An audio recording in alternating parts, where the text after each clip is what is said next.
Boa tarde, irmãos. Muito bom estar aqui com vocês. Sei que há uma outra programação também aqui no distrito hoje, né? Deus abençoe os nossos adolescentes que estão por lá. E a nós aqui também, né? Que vamos estudar a palavra de Deus. Estão preparados? Hoje vem a chumbo grosso aí, né? Como se diz, né? Nós vamos estudar alguns temas assim bastante interessantes. Eu espero no final a gente dedicar um tempinho para um dos capítulos mais intrigantes para os teólogos atualmente, que é Daniel capítulo 11, especialmente os últimos versos do capítulo ali, que são bastante interessantes, e tem uma profecia específica relacionada com aqueles versículos. Depois eu menciono para vocês. Vamos começar a leitura de um texto da Bíblia, lá em Isaías 31, abra sua Bíblia ali, Isaías 31, versos 1 a 7.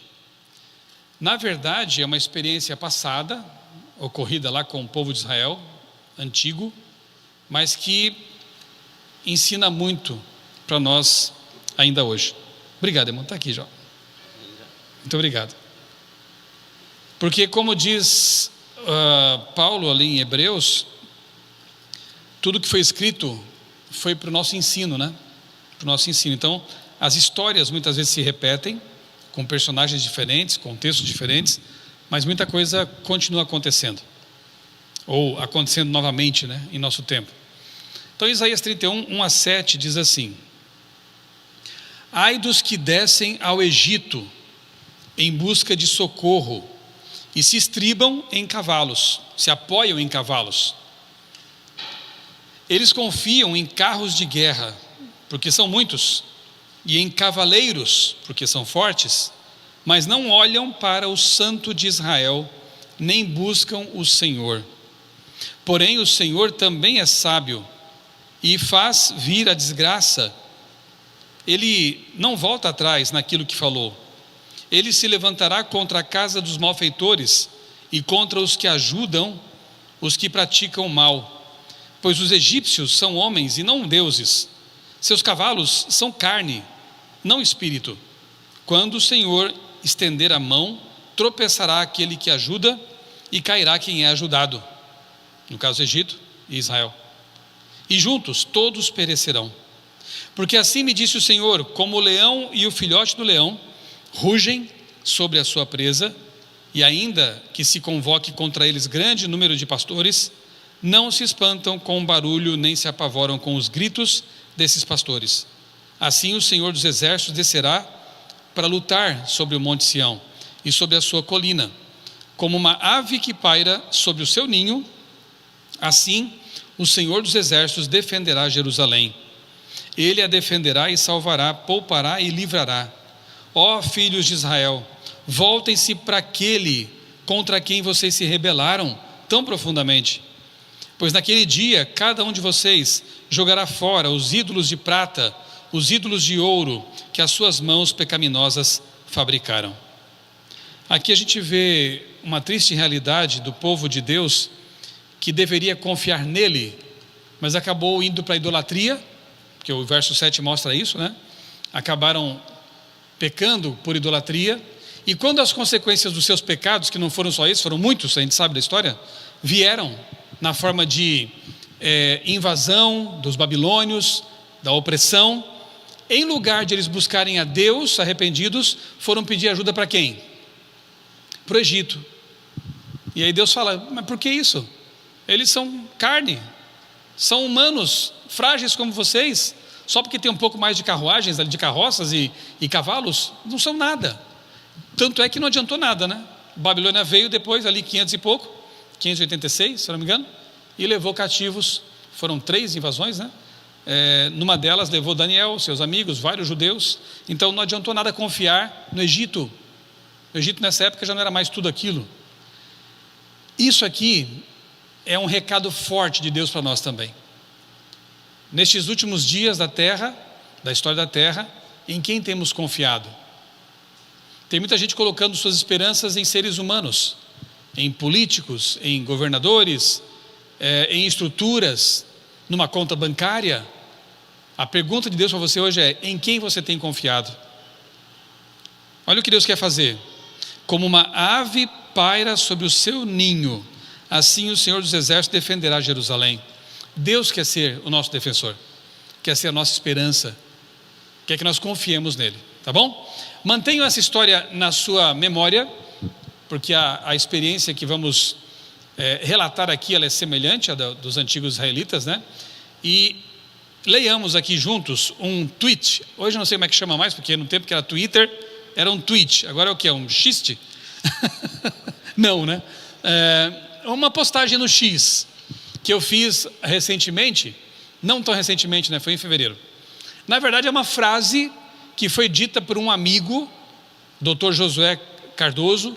Ele é professor lá nos Estados Unidos, e eu tive o privilégio de fazer o casamento dele com a Marcela, um estudioso da Bíblia, e ele soltou essa frase num grupo que nós temos no WhatsApp, e eu gostei tanto que eu joguei no X, com a autorização dele. Ele disse assim, no passado, Israel errou em buscar o Egito. No Egito, o socorro contra a Babilônia. Agora, hoje em dia, muitos do Israel moderno estão buscando em Babilônia espiritual o socorro contra o Egito espiritual. Quem lê, entenda. E eu pergunto, você entendeu o que ele quis dizer? Eu vi alguns sinceros, não entendi. Tá? Vamos explicar, né?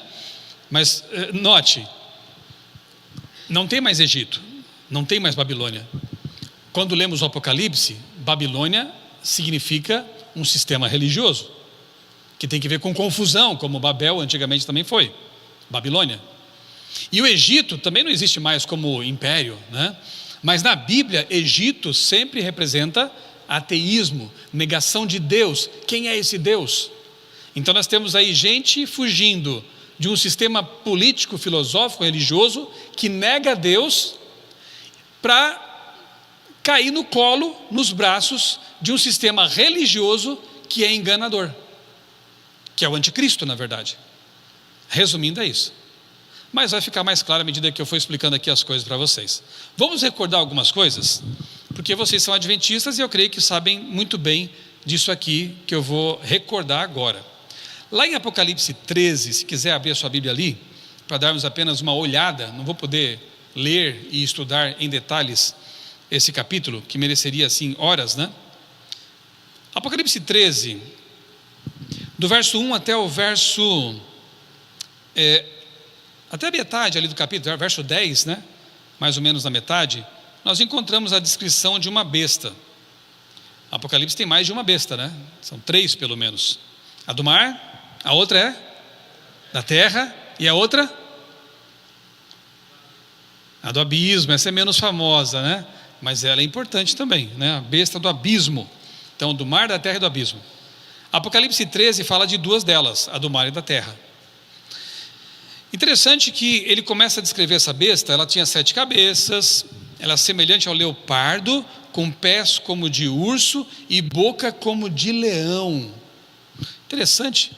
Tem um outro capítulo da Bíblia, no Antigo Testamento, que fala de bestas com essas características. Fala de leopardo, fala de urso, fala de leão. Onde aparece isso? Daniel 7, exatamente. Então João, você percebe que João está querendo fazer uma ponte direta com Daniel 7. Quer que você traga à memória aquilo que você já leu lá em Daniel. A besta do mar, ela tem semelhança, ela tem uma identificação com as bestas que aparecem em Daniel 7. E se você se lembra bem, Daniel 7 fala não só das bestas, mas fala de um poder chamado ponta pequena, ou chifre pequeno, que esse sim se atreveria a mudar os tempos e a lei. Daniel 7:25. Esse poder teria uma boca que proferiria blasfêmias contra Deus e perseguiria o povo de Deus. Curiosamente, a besta do mar faz a mesmíssima coisa.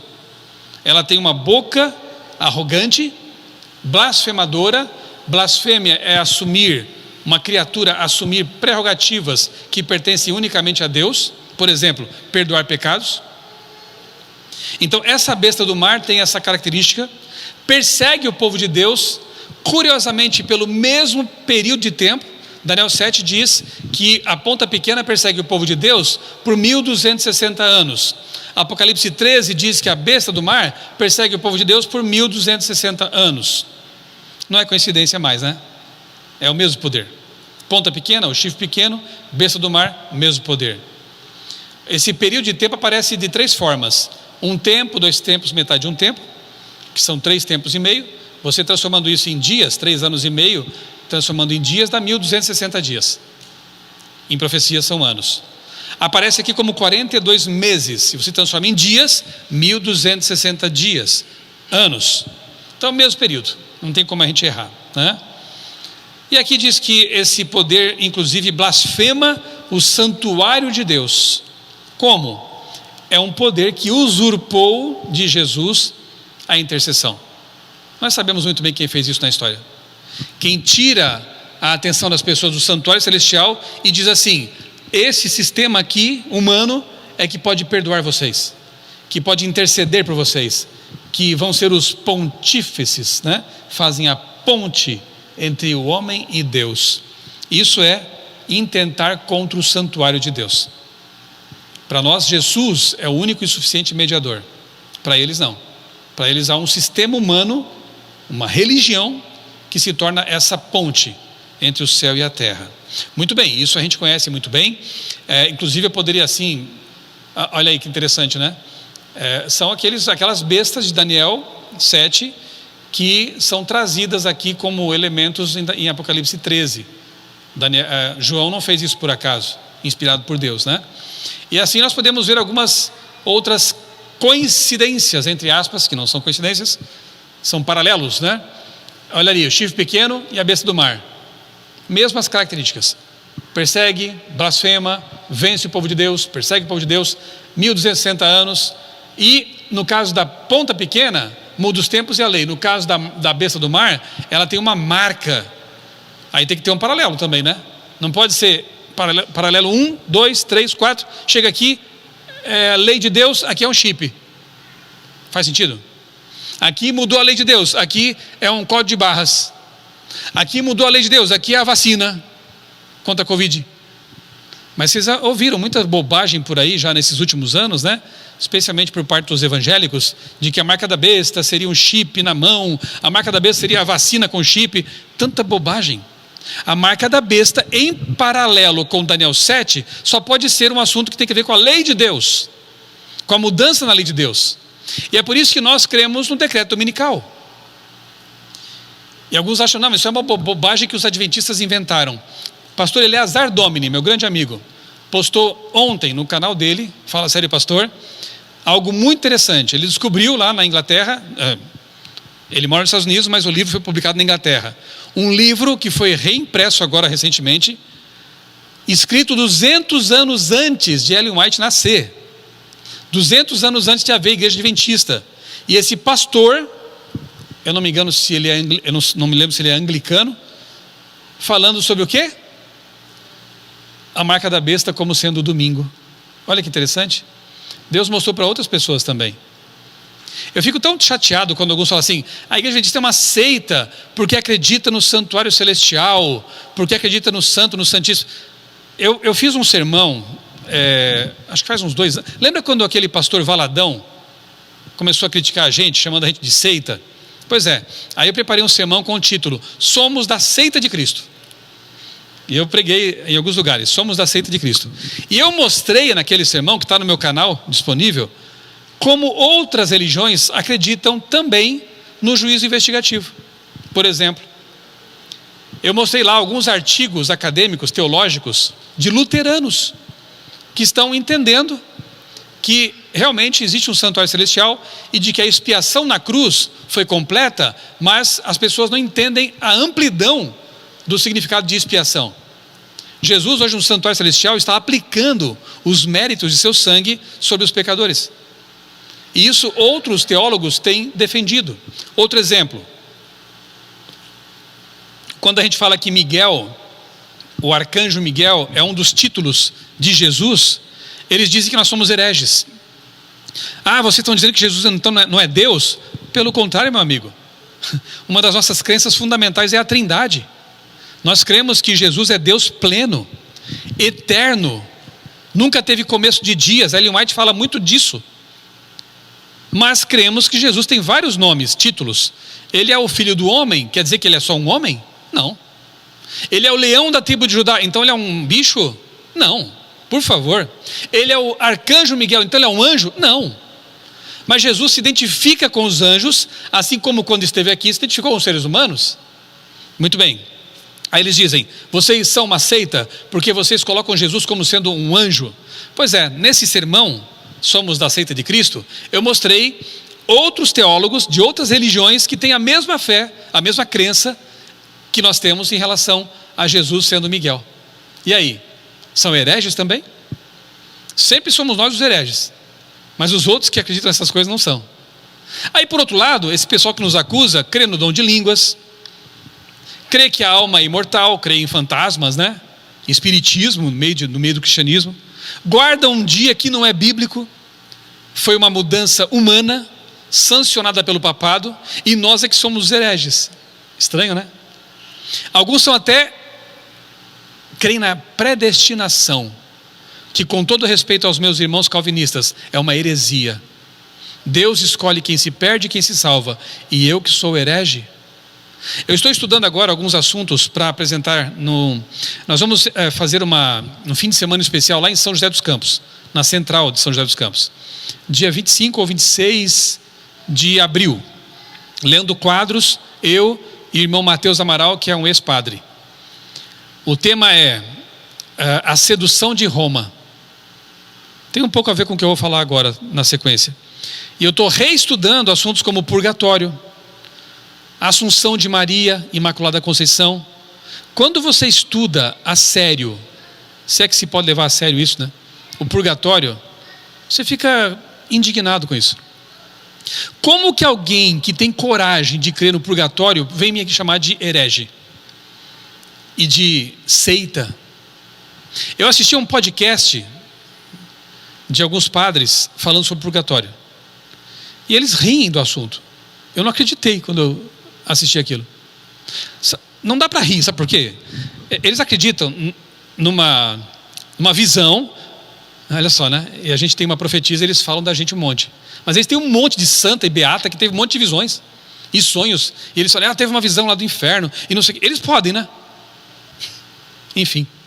Irou-se o dragão contra a mulher e foi fazer guerra contra os filhos dessa mulher. Não é por acaso que a gente é tão odiado, né? Mas então tá. O purgatório tem níveis. Quanto pior você foi na vida, mais inferior você vai ficar nesses níveis ali. Você foi salvo, mas você tem que pagar ainda. Sendo que a Bíblia diz que você, quando aceita Jesus e é perdoado, você é limpo dos seus pecados. Isso é a graça. Mas eles falam que não. Você foi perdoado, mas você foi manchado. Então você tem que purgar esses pecados. Então tem o purgatório. Tem um nível lá que é assim, ó. A pessoa vai parar lá, a alma, é uma alma, não é um corpo. Mas ela sofre o fogo, o calor, e se ela foi mentirosa, se eu não me engano, a pena é derramar chumbo quente derretido na boca dela. Está vendo? Tem um outro nível que é enfiar faca naquela alma ali que sente a facada. É assim o negócio. E eles falam brincando do assunto. Aí eu que sou herege. Eu nunca aceitaria um Deus desse. Nunca. Eu não aceitaria jamais um Deus de amor que fosse tão sádico de colocar num lugar desse pessoas que estão salvas para se purificar, para então poder estar na presença dele. Tem que primeiro sofrer lá, ser esmagado, torturado, e ainda assim ficar feliz. Me deixa muito triste isso, né? E eu repito, e eu que sou herege, né? Eu que sou membro de uma seita. Pois é. Então, é uma marcação cerrada, porque o diabo não joga pedra. Como é que é aquele ditado? Não se joga pedra em cachorro morto. Não se jogam pedras em cachorro morto. O diabo não odeia quem já está com ele, quem está na mão dele. O diabo vai atacar aqueles que estão buscando a palavra de Deus na sua pureza. Esses o diabo vai odiar, vai atacar, vai chamar de tudo e vai, quando puder, perseguir mesmo. Hoje está fácil, a perseguição é só virtual.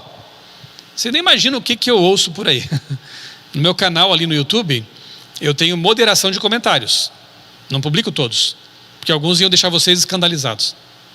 Aí eu aguento, oro por essas pessoas, peço a Deus paciência.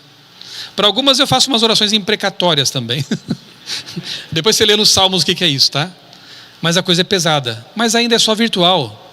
Eu penso assim, se eu estou sendo xingado aqui virtualmente, tá de boa. Porque Pedro, segundo a tradição, foi crucificado de cabeça para baixo. Paulo foi decapitado. João Batista também. Isaías foi cerrado ao meio. Ainda estamos na vantagem. Ainda estamos na vantagem. E se o mundo te odeia por causa de Jesus, louvado seja Deus. Se você é perseguido pelo Evangelho, louvado seja Deus.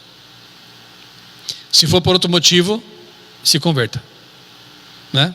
Mas se for por causa da verdade, está tudo certo, meus irmãos. Então é o mesmo poder.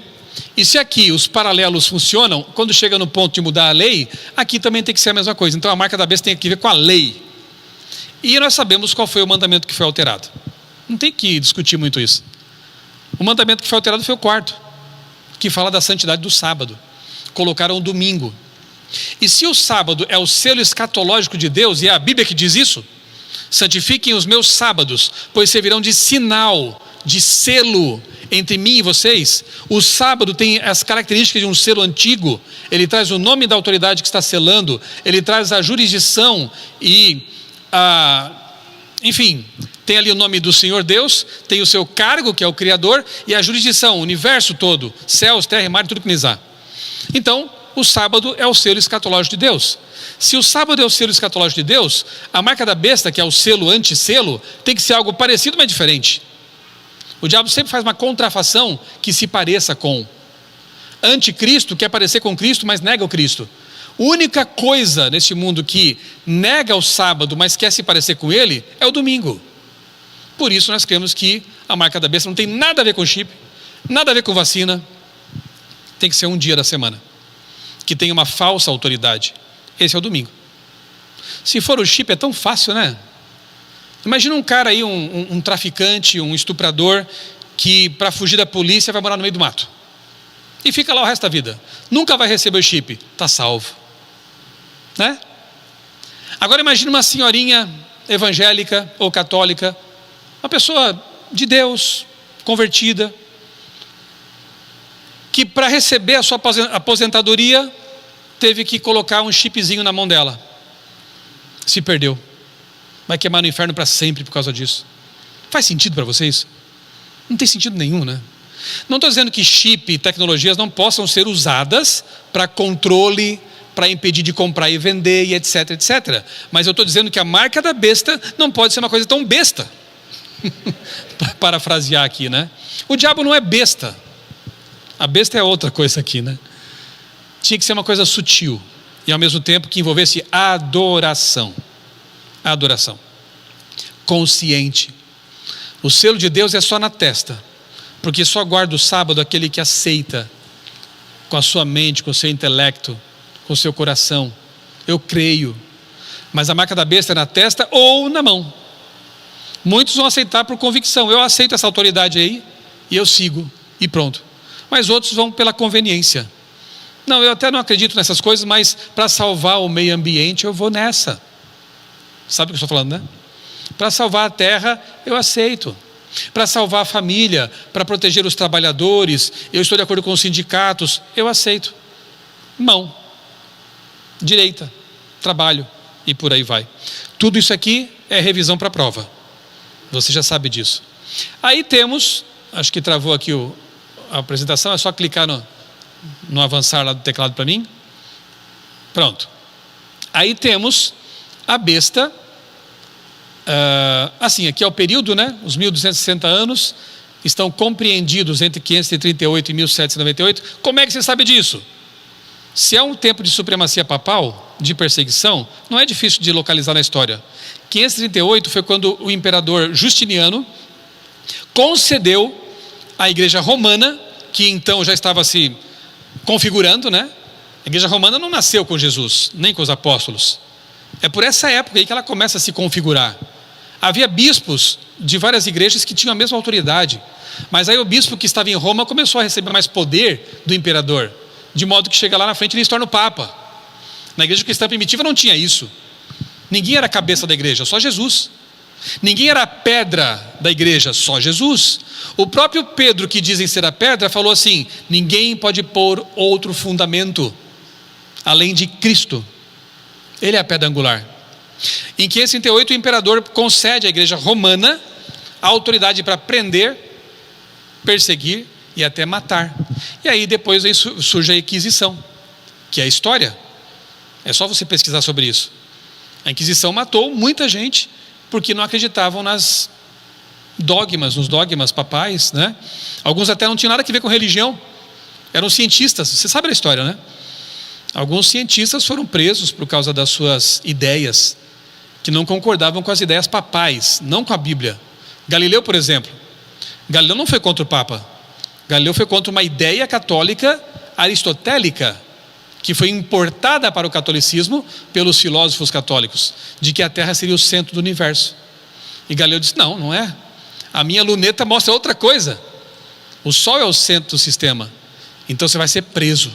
Ia ser morto. Dizem as más línguas que não foi morto porque era amigo do Papa, mas ficou preso em casa para o resto da vida. Prisão domiciliar, porque pensava diferente. Era assim. Isso é história. Tá, então se nós somarmos 1260 anos a partir de 538, vai dar em 1798. O que aconteceu ali para marcar o fim da profecia? O quê? O general Berthier, de Napoleão Bonaparte, prendeu o Papa. Nessa época o Papa tinha muito poder, era um rei, punha reis, depunha reis. Então o Papa Pio VI foi preso. Isso foi uma bomba nuclear, nem tinha naquela época, né? Mas foi uma bomba nuclear no catolicismo. Quem viveu nessa época chegou a pensar que a Igreja Católica teria ali o seu fim. Os bispos se recolheram, não queriam mais aparecer em público. O Papa morreu na cadeia. A profecia diz que quem com espada fere, com espada será ferido. Interessante, né? E a profecia diz que esse poder, ponta pequena, besta do mar, sofreria uma ferida mortal. E nós entendemos que foi nesse momento. Nunca na história o papado teve uma ferida mortal tão mortal como esta.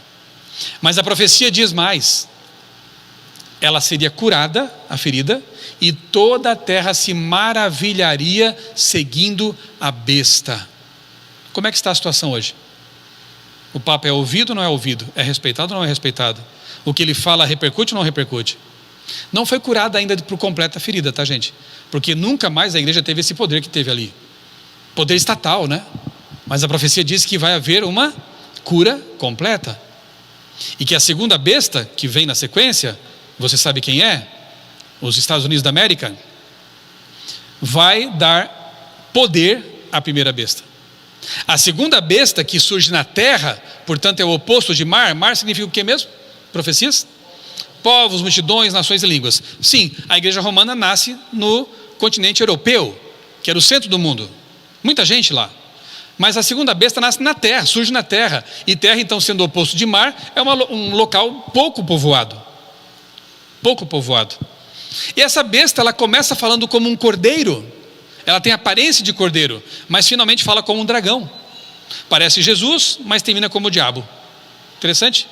É uma nação que começa falando de liberdade religiosa, uma nação sem papa, sem rei, republicana. Olha que lindo, que bonito.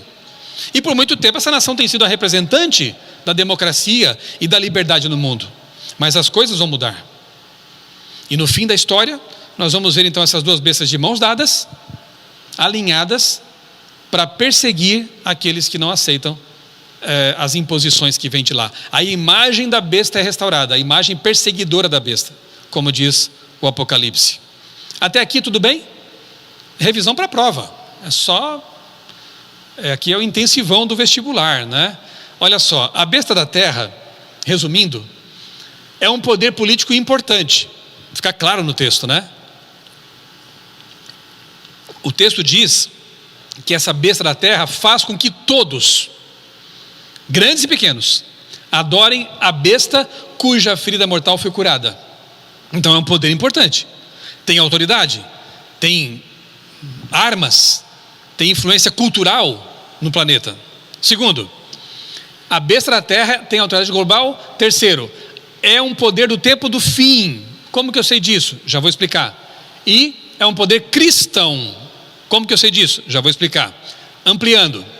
Em Apocalipse 16, a primeira das 7 últimas pragas é dirigida aos portadores da marca da besta e adoradores da sua imagem. A besta da terra é que impõe essa marca. Então, se está falando de pragas é tempo do fim, essa besta é um poder do tempo do fim. Perfeito? A besta do mar não, ela é antiga. Vem lá de antes da Idade Média. A besta da terra, ela é nova. Não tem tanto tempo assim. E vai atuar mais intensamente no tempo do fim mesmo, né? A palavra cordeiro aparece 31 vezes em Apocalipse, 30 delas aplicadas a Jesus e uma só aplicada a uma besta que quer imitá-lo, que é justamente a besta da terra, que começa identificada com Jesus, fundada por puritanos, protestantes, mas vai mudando a sua cara e acaba depois se assemelhando a um dragão, que é Satanás, que persegue, oprime e mata. Tudo bem até aqui? Estão me acompanhando? Tudo certo? Sim, irmão.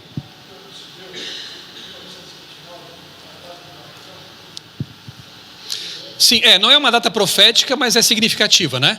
Em 1929, no tempo de Mussolini, não, foi antes ainda, né? Mussolini. Ali é assinado o Tratado de Latrão, que é justamente quando as terras que hoje compõem o Vaticano são devolvidas para a Igreja Romana, né? Não é uma data profética. Alguns tentam vincular essa data com uma profecia de Apocalipse 17, os reis, né?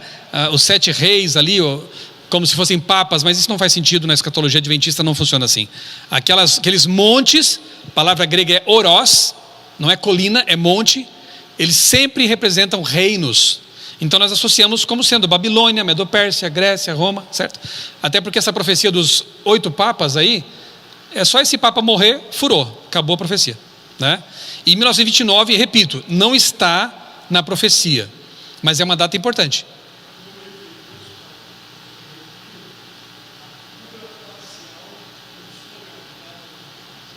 Sim, o início da cura começa ali, né? Mas a cura definitiva ele está no futuro. Porque é quando a igreja, assim, a imagem da besta se levanta e aí ela tem o poder que teve no passado, de perseguir, de prender e tudo mais, né? Por enquanto estamos vendo o processo, né, de cura ainda, que inicia de modo assim marcante na história lá, naquele período ali, né?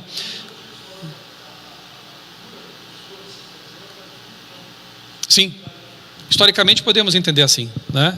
Agora a outra besta, a terceira besta, essa não é tão falada, né? Até porque ela já está lá no passado também na história e aparentemente deixou de agir. Eu digo aparentemente e reforço essa palavra. Por quê? Eu não vou ter tempo de ler também isso aqui, né? Esses 10 versos ali. Mas se você puder ler depois, com atenção, você vai perceber que há 3 personagens que saltam do texto muito claramente. 2 são as 2 testemunhas, que são mortas, perseguidas e mortas, numa cidade que simbolicamente é identificada com Sodoma e Egito. Sodoma não existia mais. Egito não era mais o império que foi. De novo, Egito sempre simboliza na Bíblia ateísmo, negação de Deus. Quando Moisés vai lá pedir para o faraó para libertar o povo para adorar a Deus, o que o faraó responde?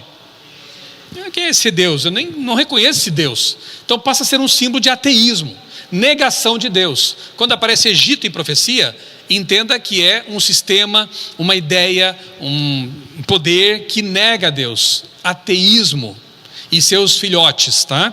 Sodoma não precisa nem explicar muita coisa. É perversão mesmo, né? É licenciosidade, é depravação. Olha, 2 testemunhas, quem são? Nós identificamos como sendo a Bíblia, o Antigo e o Novo Testamentos.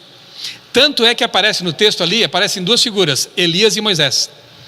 Elias e Moisés, sempre, quando aparecem assim, representam os profetas e a lei.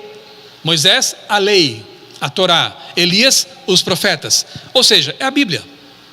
A Bíblia de então. Quando foi na história, e outra coisa, aqui aparece também os 1260 anos. Aqui diz no texto, no fim, se eu tivesse lido, eu já tinha lido tudo, né? No texto diz que, eu estou já contando tudo, as 2 testemunhas profetizariam vestidas de pano de saco por 1260 anos. Olha que coincidência que não é coincidência. No mesmo período em que a igreja romana está perseguindo os que seguem a Deus, os que guardavam o sábado, os que não se rendiam àqueles dogmas antibíblicos, as testemunhas estão pregando vestidas de pano de saco, que representa luto, humilhação.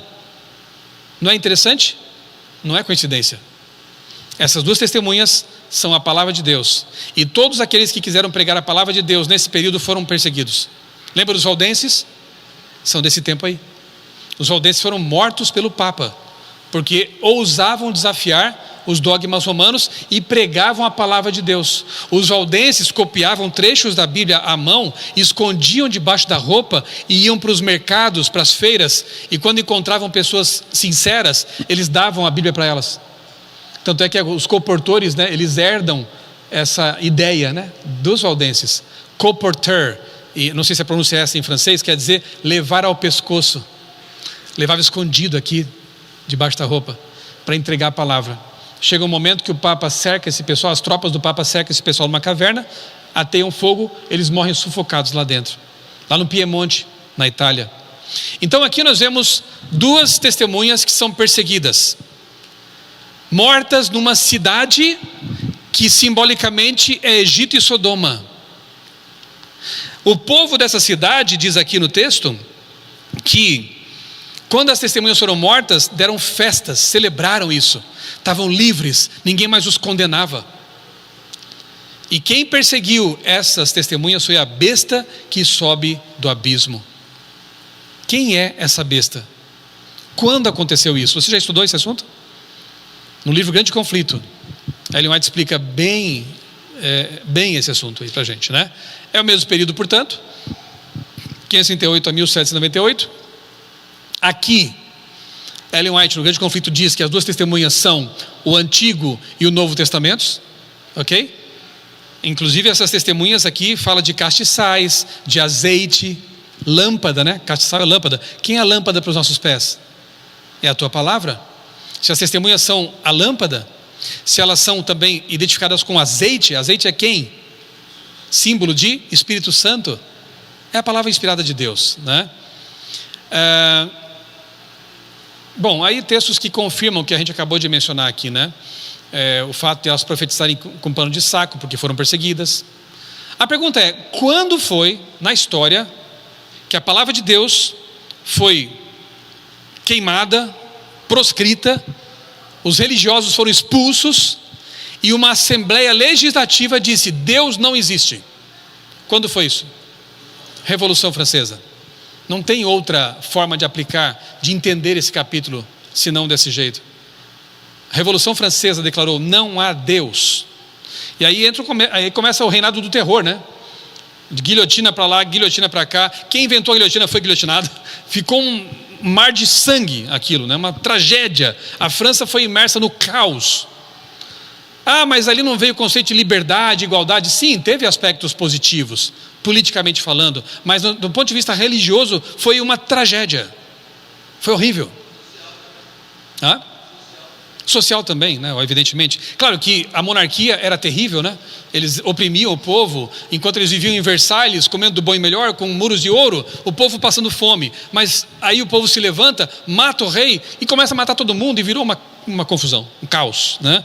Isso não nos importa nesse momento. O que nos importa é o fato de que ali houve uma ação, uma reação ateia. Veja, a coisa foi tão bárbara que eles chegaram a entronizar na Catedral de Notre Dame uma prostituta, chamando-a de deusa da razão. Olha o nível de blasfêmia a que eles chegaram, né? Aí está uma representação daquilo. E o que é mais interessante, a precisão da profecia. Lembra que eu falei que aqui diz que quando a Bíblia fosse eliminada, daquela fosse morta, né? As testemunhas fossem mortas, o povo daria festa? Olha o que diz eu tenho o original guardado nos meus arquivos, uma revista daquele tempo, Blackwood Magazine, novembro de 1970. Olha o que diz essa revista secular: a França é o único estado que, por decreto da Assembleia Legislativa, declarou não haver Deus, e em cuja capital, Paris, a população inteira dançou e cantou com alegria ao ouvir a declaração? A palavra de Deus é perfeita. A profecia é precisa. Aquilo que foi dito aqui aconteceu lá. O povo deu festa. Sabe o que aconteceu com a questão do casamento e da semana? O casamento lá, eles transformaram num contrato provisório. Então assim, você se juntava com alguém e se dali 2, 3 dias não gostasse da pessoa, você rompia o contrato e partia para outra. Pisaram no casamento. E a semana que era de 7 dias, porque isso vem da criação, não tem como explicar a semana de 7 dias. Já pensou nisso? O mês tem que ver com o ciclo lunar. O ano, a terra em volta do sol. Translação. O dia, rotação. E a semana? Não tem nenhum movimento astronômico vinculado com isso. É um resquício da criação do mundo. 7 dias. Na França, para eliminar esse resquício da criação da Bíblia, eles colocaram uma semana de 10 dias. E o povo começou a morrer. Começou a ficar doente. Por quê? Pesquisa. Acho que Laerte já pesquisou sobre isso. Você gosta de saúde, né? Ciclo circasseptano. Ciclo circasseptano. A vida funciona em ciclos de 7 dias. Já se perguntou por que os antibióticos são recomendados de 7 ou 14 dias? Está aí. Nós fomos criados para funcionar em ciclos de 7 dias. Ciclo da vida. Na França tentaram mudar isso. Voltar atrás humilhados. O povo começou a morrer. Ficar doente. Mas você percebeu que na Revolução Francesa eles atacaram 2 instituições edênicas de uma vez? O sábado e o casamento. O sábado e o casamento. Quer exemplo maior e mais claro de oposição à palavra de Deus do que foi esse período aí? Por isso é chamada de besta do abismo. Ah, mas a besta do abismo ficou no passado, né? Vamos daqui a pouquinho ver algumas coisas sobre isso.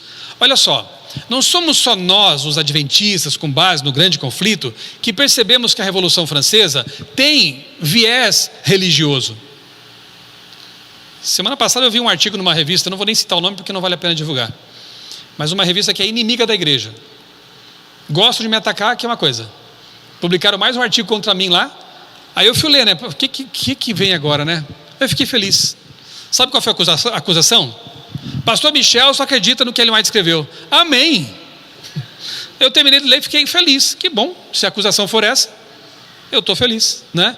Porque segundo eles, somente Ellen White defende essa coisa de besta do abismo ser a Revolução Francesa. Mentira.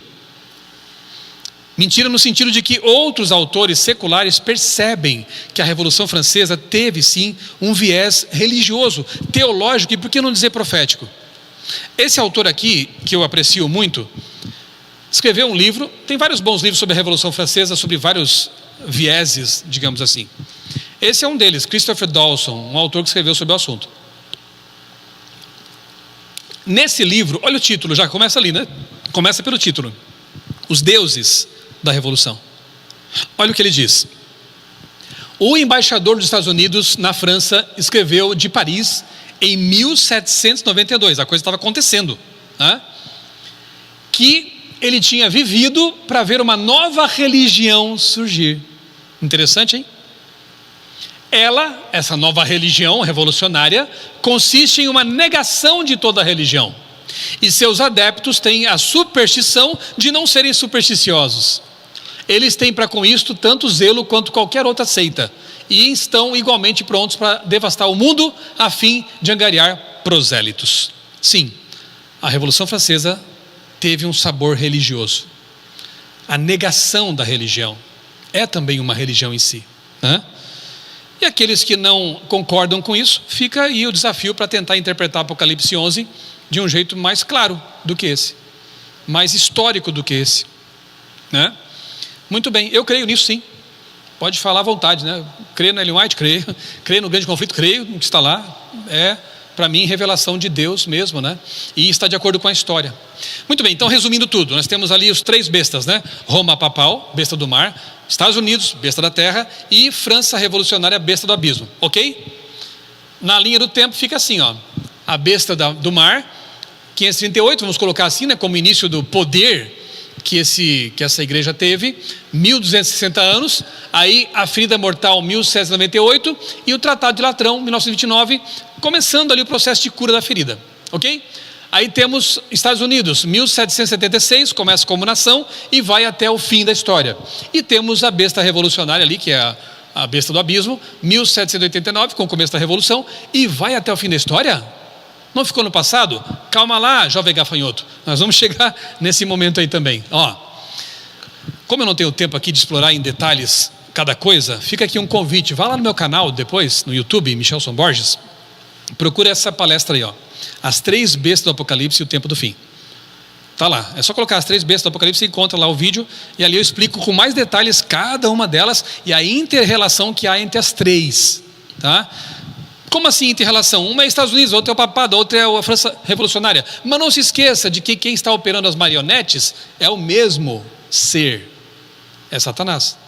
Então, por mais que elas pareçam ir em direções diferentes, elas convergem em algum momento. Por quê? Porque elas são, como é que se diz, né? Procuradores, mais ou menos isso, né?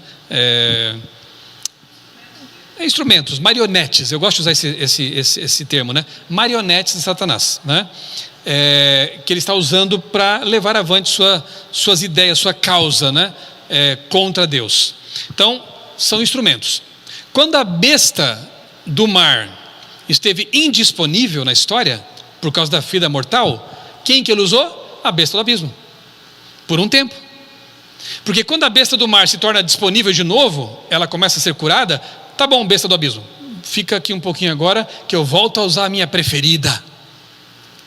Ellen White mesma diz que enquanto uma das bestas, a do mar, levou o povo a acreditar em dogmas e a desconsiderar a Bíblia, a besta do abismo levou o povo a jogar fora a Bíblia e Deus. Tanto faz se você não crê em Deus ou se você crê no purgatório, percebeu? Porque se você crê no purgatório, você não vai crer no Deus da Bíblia, de qualquer forma. Você crê num arremedo de Deus, num Deus distorcido. Tanto faz se você não crê em Deus ou se você crê num Deus que põe gente no inferno a queimar eternamente, percebeu? Ou você crê no Deus da Bíblia, ou você não tem outra versão de Deus para acreditar, porque são falsos deuses, ok? Bom, tá, e a besta do abismo? Tá aí até hoje? Mais ou menos. Esse é um livro muito bom da Casa Publicadora Brasileira, recomendo para vocês os livros da CPB, cpb.com.br. Eu costumo dizer assim, irmãos, vamos beber fontes limpas, tá? Fontes limpas, não são infalíveis, claro, não são seres humanos que escreveram, né, esses livros, mas a CPB, eu conheço os editores, eu conheço a linha dela, tudo feito com muita oração, com muita responsabilidade, então a chance de erro é muito menor, obviamente. E canais do YouTube, a mesma coisa, tem uma infinidade hoje, mas tem muito lixo lá também, canal sensacionalista, alarmista, sabe aqueles títulos assim, cuidado, urgente, já fica com o pé atrás. É tudo caçador de like. Cuidado. Eu fico triste, sabe, com as situações. Deixa eu abrir o coração para vocês aqui, posso? Posso, irmão? A gente vai lá, se esforça, estuda, prepara um vídeo, procura colocar um título responsável, um título que promete entrega, entendeu? E aí tem lá os seus milhares de visualizações. Aí um indivíduo espertinho vai lá e pega o nosso vídeo, põe no canal dele e coloca um título assim, urgente, pastor Michelson falou isso, isso, isso. Vai ter o dobro, o triplo de visualizações do que o meu vídeo no meu canal. Eu fico triste com isso. Fico triste porque as pessoas podem pensar que eu sou relacionado com esse tipo de coisa e que eu sou um alarmista, um sensacionalista. E eu nunca quis ser isso. Eu quero pregar o que está na palavra de Deus. Eu quero ser um atalaia, não um alarmista. O que é o atalaia? E Deus me ajude a sê-lo. E vocês também têm que ser.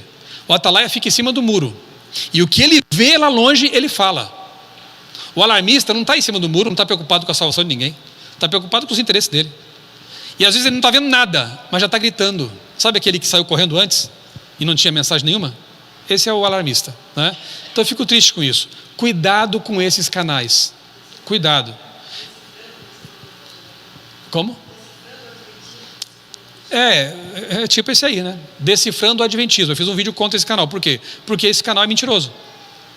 O indivíduo que é dono desse canal pertence ao movimento da reforma. E ele faz de conta que é um adventista piedoso. E coloca títulos assim, veja o que essa irmã viu na igreja. Aí ele coloca lá, as irmãs estão usando alcinha, as irmãs estão com saia curta, não sei o quê. Aí aqueles adventistas mais fanáticos ficam dizendo, é isso aí, é isso que tem que ser pregado, ninguém mais está falando. Sim, tem muita coisa errada, mas tem o fórum certo para falar disso. Roupa suja não se lava lá, né? No fórum da internet. Tem o jeito certo de falar isso, com amor, com base na palavra. E tem gente falando, sim. Minha esposa e eu participamos recentemente de um evento lá na Paraíba, né? E o tema foi reforma de saúde. E falamos sobre saúde. Ela falou sobre modéstia cristã, a importância de voltarmos aos nossos padrões bíblicos, né? De os irmãos e as irmãs cuidarem da modéstia cristã. A igreja fala. Agora, se todo mundo segue, eu não sei. Cada um vai dar conta de si para Deus. Mas aí esses canais ficam lá posando de piedosos, esses títulos alarmistas, tudo feito com inteligência artificial. O texto, a voz e as imagens. Tudo fake. E o indivíduo lá tem uns 3, 4 vídeos que defende o movimento de reforma. Estranho, né? Muito estranho. Aí eu falei mesmo, né? Tem que denunciar essas coisas. Tem muito irmão acreditando, tem muitos irmãos que são ingênuos. Nosso povo é ingênuo porque nosso povo é bom.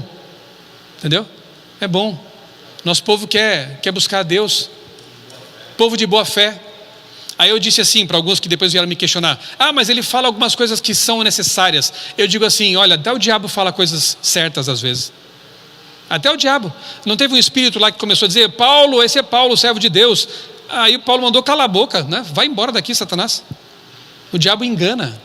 Aí eu falei para essa pessoa, falei não, eu queria ter falado, mas eu não entrei nessa polêmica. Você é capaz de levar a sério as mensagens de um canal que trabalha com a mentira, com engano, achando que dali pode vir coisa boa? Eu prefiro fugir disso.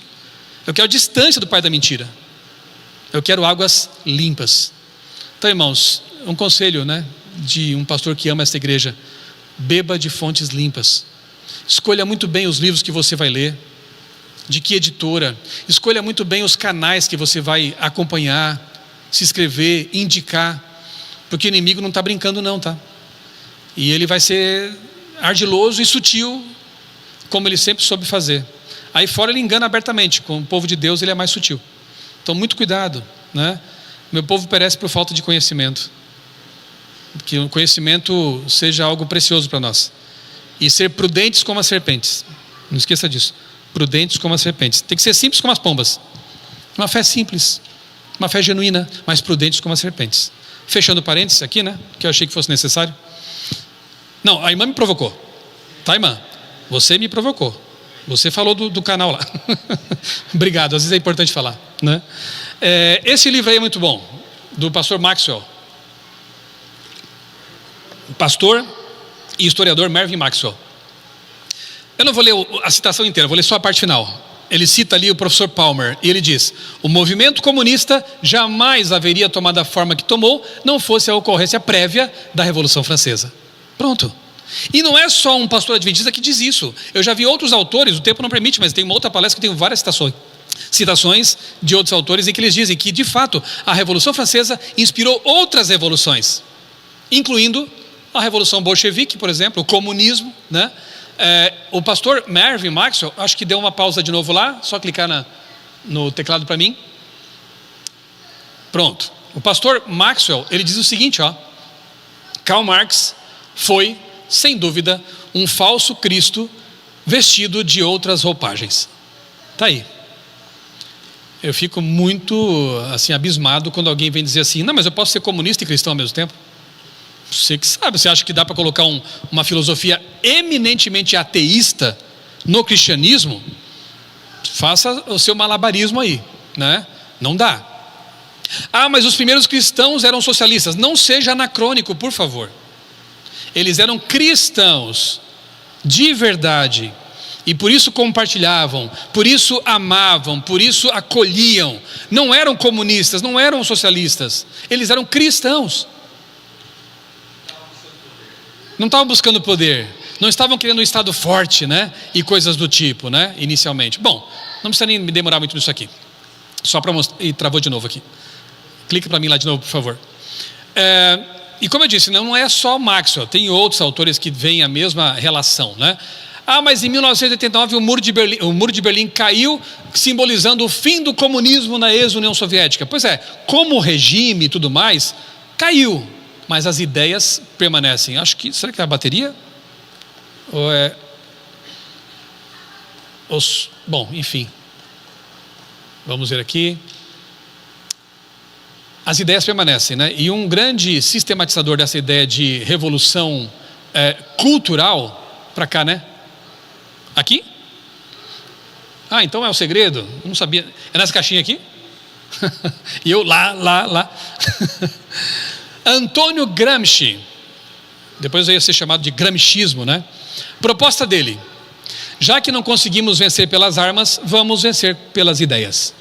Então, segundo Gramsci, para implantar uma revolução cultural marxista, comunista, era necessário dominar os jornais, a mídia, portanto, os intelectuais, as universidades. E eu pergunto, deu certo ou não deu certo?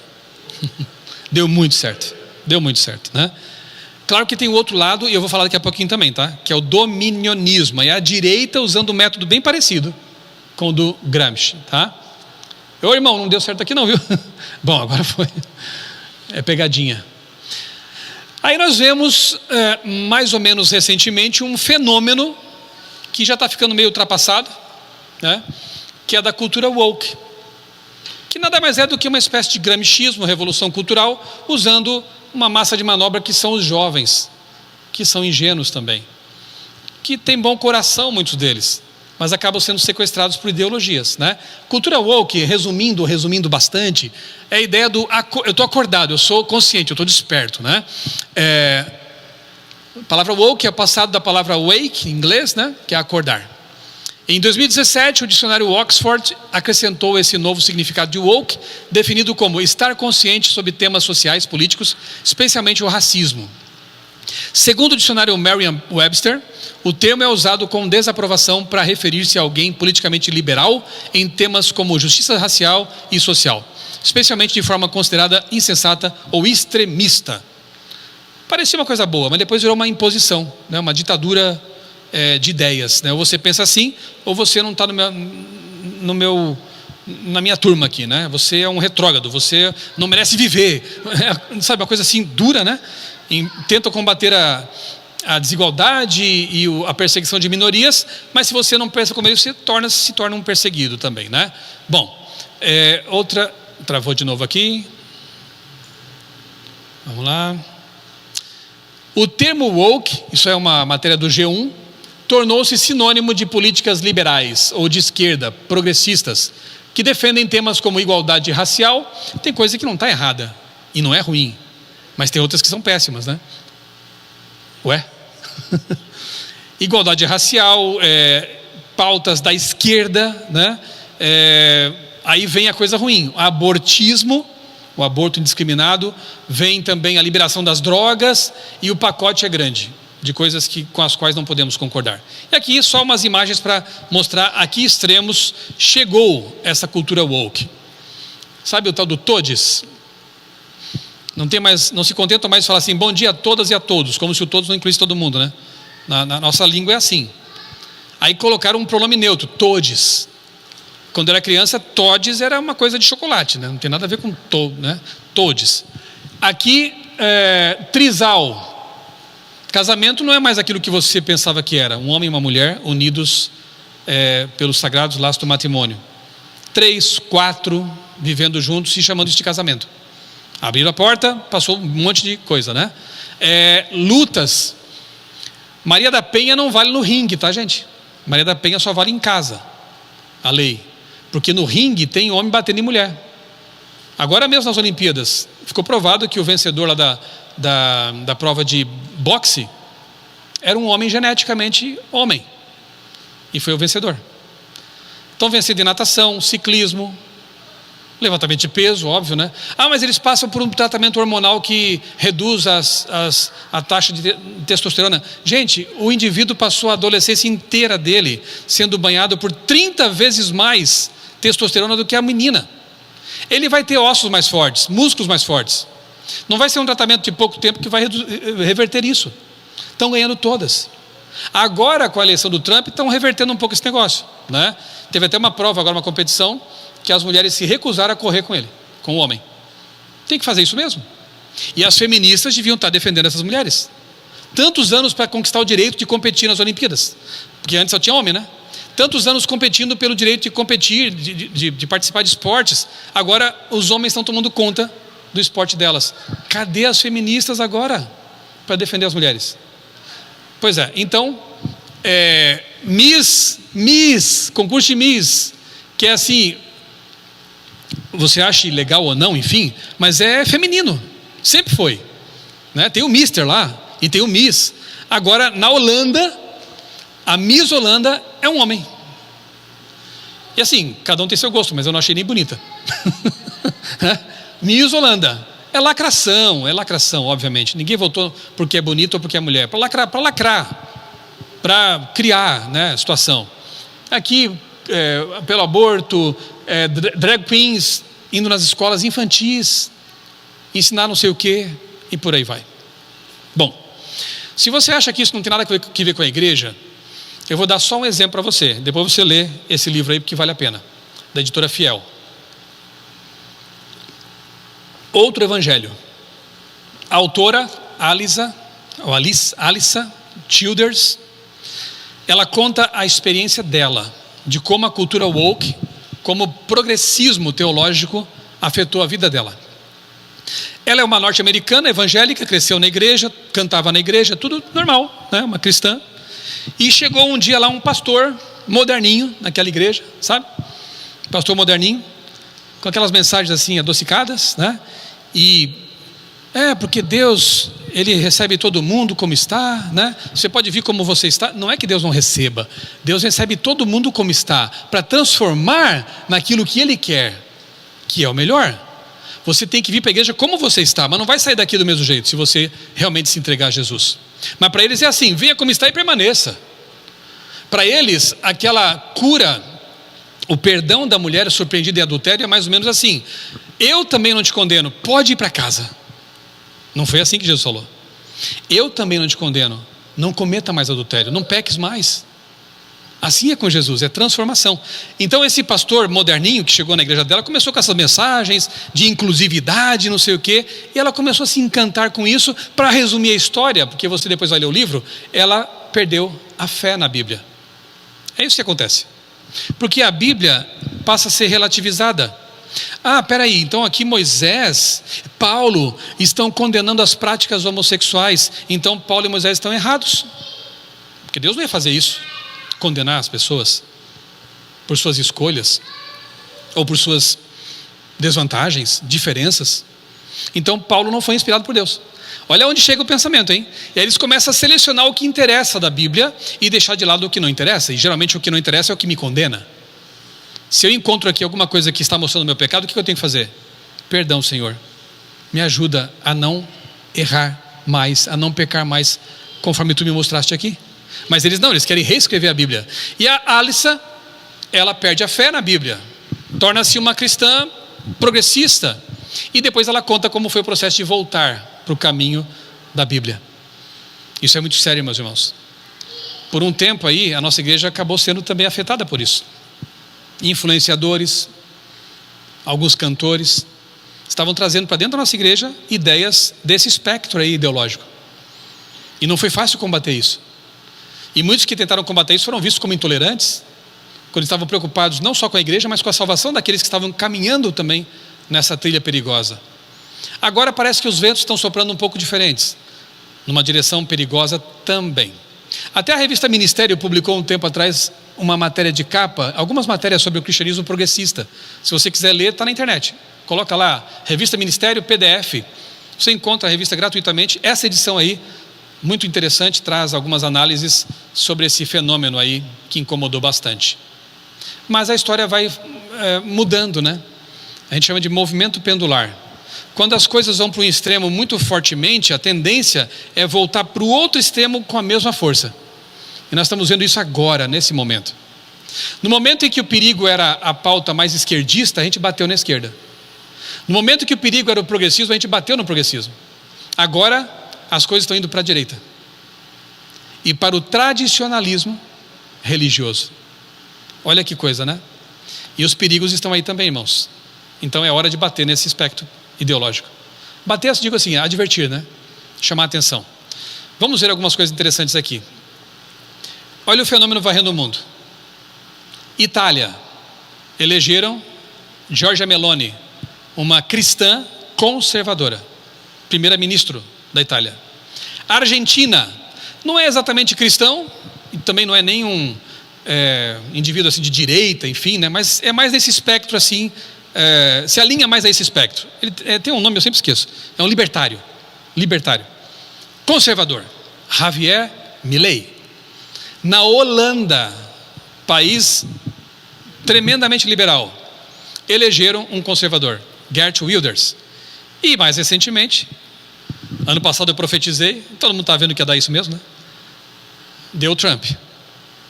Não é um exemplo de vida no casamento, nem nada, mas é um cara apoiado pela direita conservadora americana. Então ele se alinha a essa pauta, obviamente, vai defender essas pautas, né?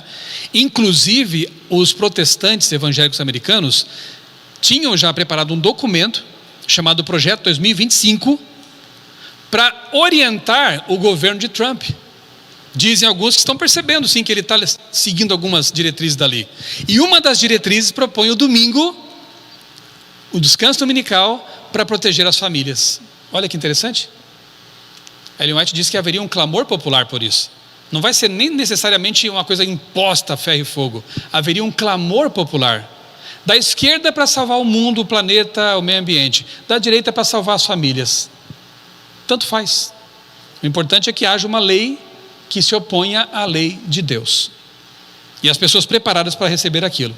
Então nós estamos vendo agora o mundo, ele se inclinando, uma reação, né? Se inclinando para uma direita conservadora. E eu não sou profeta nem filho de profeta, mas eu acho que em 2026 isso chega por aqui também.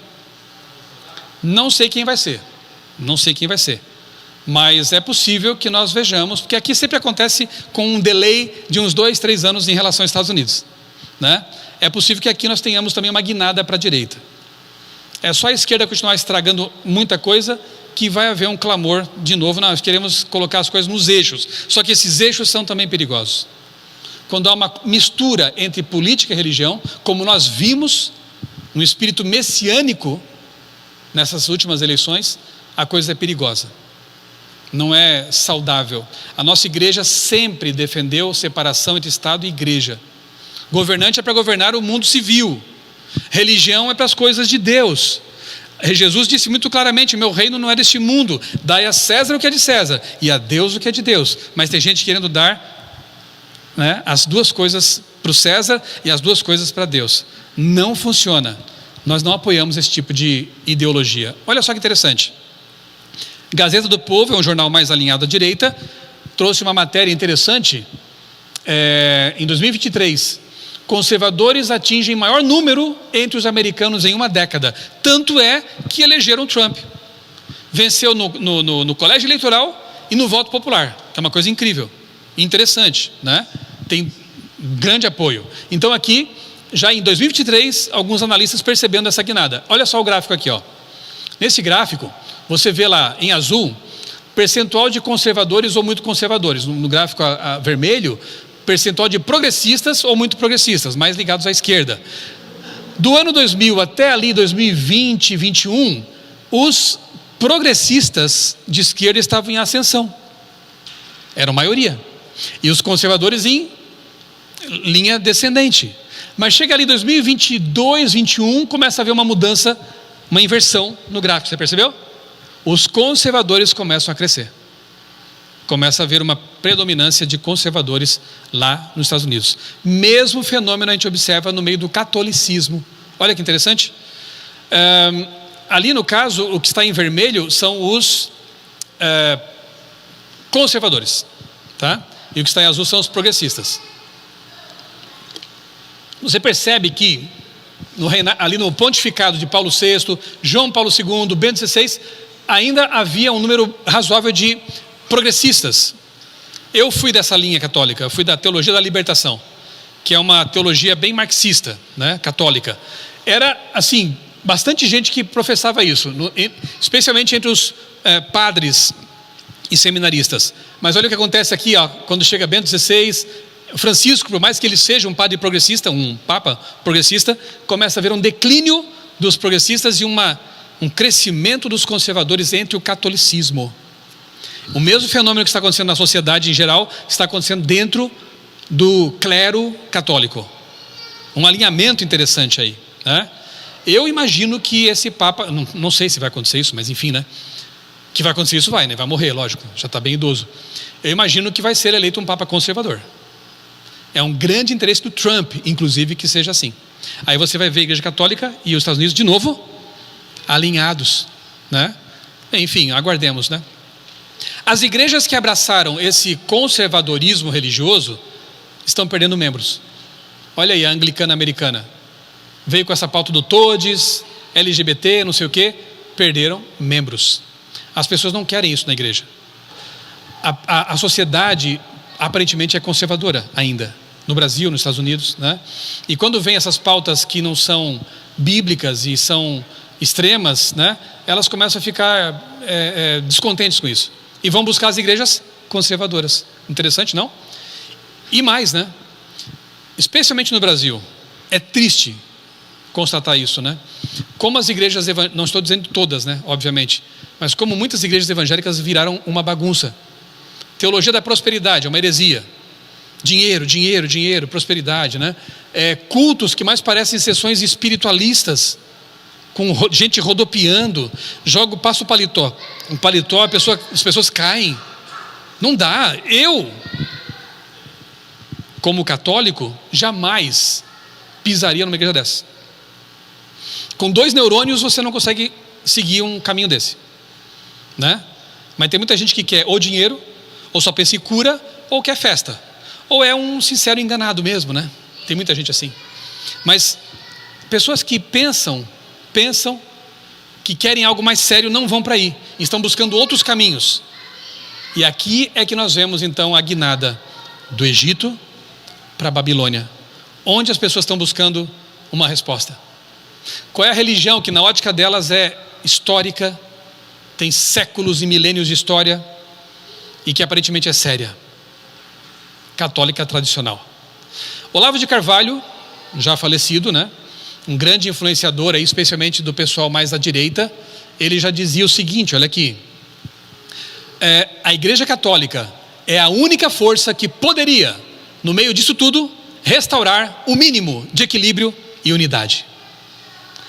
O pessoal da direita, que é fã do Olavo, olavistas, portanto, foram influenciados com essa ideia de que a Igreja Católica tradicional, obviamente, porque ele combatia, né, o progressismo de todas as suas faces, inclusive religiosa, a Igreja Católica tradicional, para ele e para os muitos seguidores dele, porque ele deixou muitos filhotes, vários influenciadores e dão cursos por aí e tudo mais, para eles a Igreja Católica tradicional é a solução para esse mundo bagunçado, para esse evangelicalismo deturpado, para esse progressismo que varreu o mundo. Olha que interessante. Aí eu vou ler de novo o que o Josué Cardoso disse, doutor Josué, e agora acho que você vai entender o que ele quis dizer. No passado, Isaías 31, lembram? Foram buscar no Egito o apoio.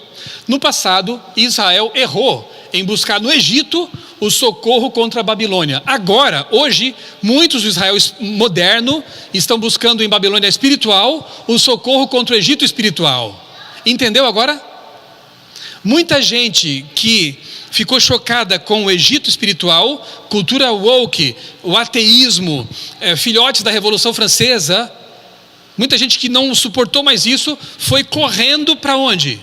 Para Babilônia, pedir socorro. Mas é Babilônia. Saiu da besta do abismo e foi ao encontro da besta do mar. Esse é o problema.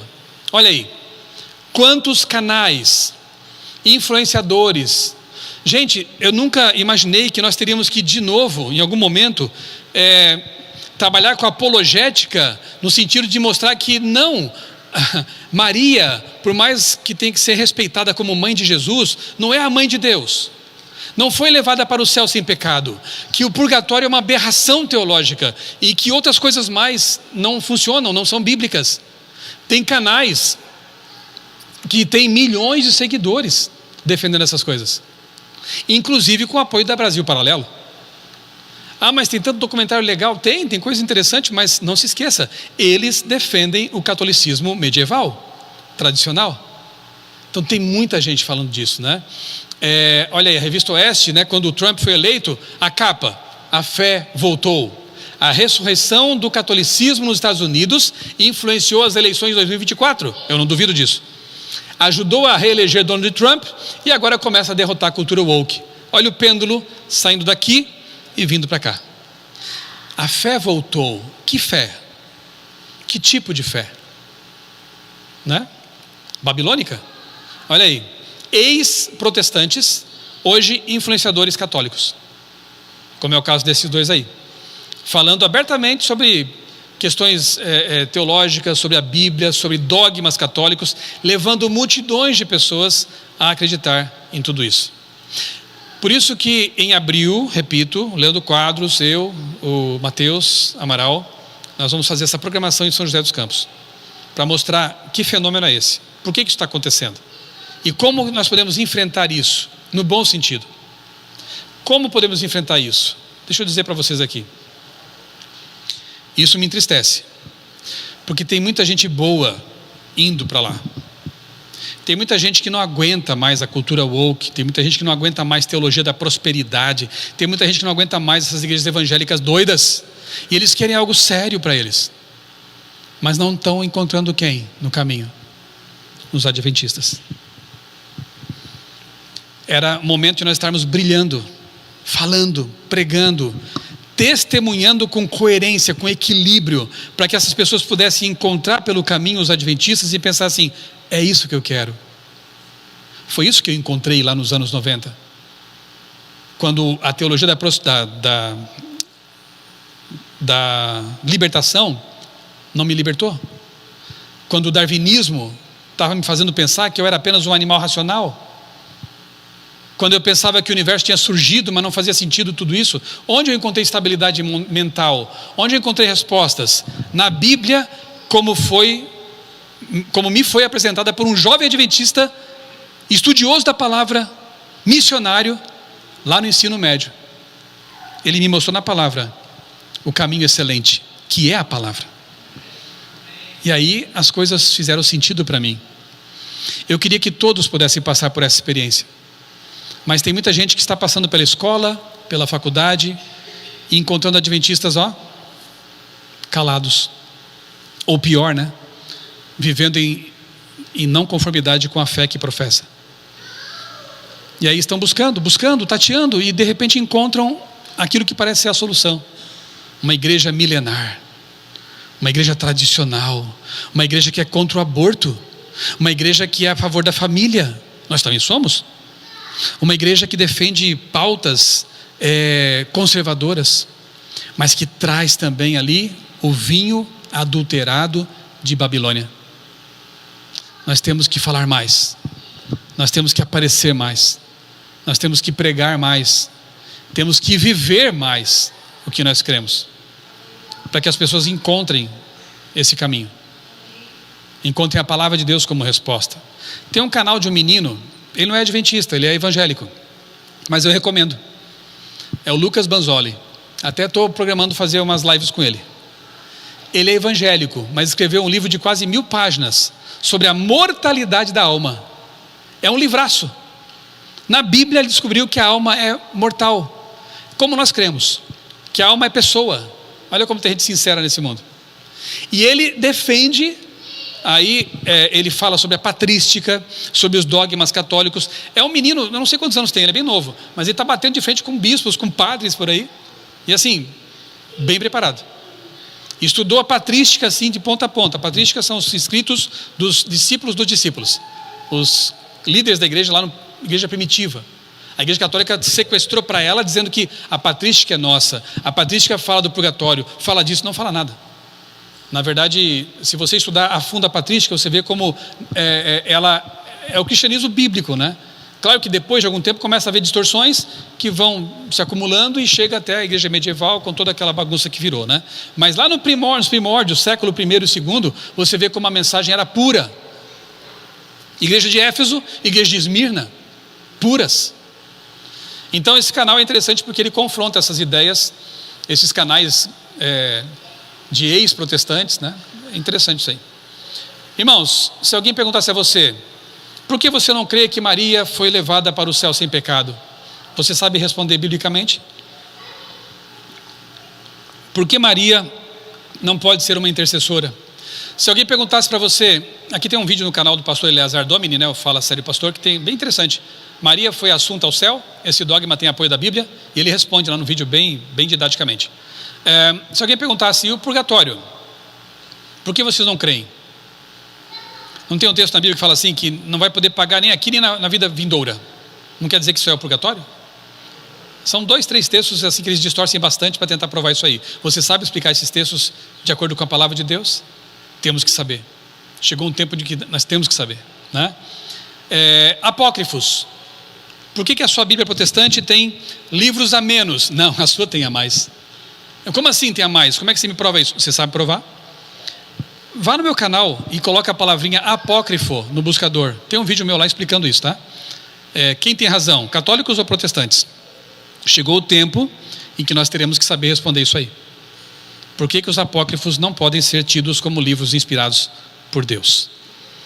Sobre o sábado, você sabe fazer uma defesa teológica consistente pela Bíblia do porquê você guarda o sábado? Eu já nasci na igreja, já tenho esse hábito. É hábito ou é realmente uma doutrina para você?